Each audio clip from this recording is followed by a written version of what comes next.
Mamelodi Sundowns striker Peter Shalulile is reportedly closing in on a high-profile move to Tunisian giants Esperance Sportive de Tunis in a transfer twist that could leave Kaizer Chiefs rowing a missed opportunity. Despite having 2 years remaining on his contract with the reigning Betway Premiership champions, Shalulile has found himself on the fingers at Kluakop. The 31-year-old Namibian, who boasts over 100 goals in the Premier Soccer League, has seen limited game time in recent months, with Sundowns favouring the informed Lucas Ribeiro and Ikram Reyners in attack.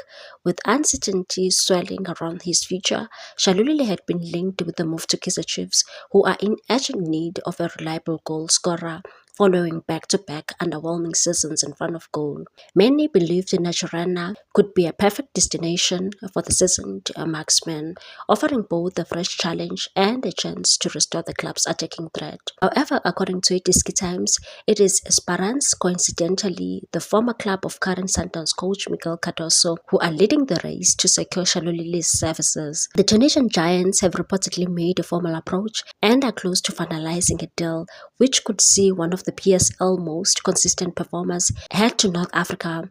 If the move materializes, it would mark a significant coup for Esperance while representing a missed opportunity for Kaizer Chiefs, whose search for a striker with a proven PSL pedigree continues.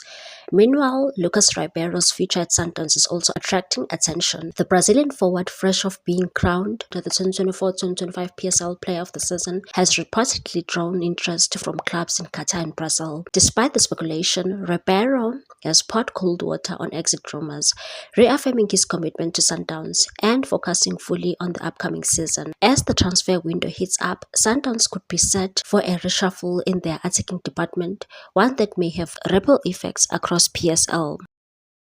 Please like, comment, share, and subscribe for more sports news.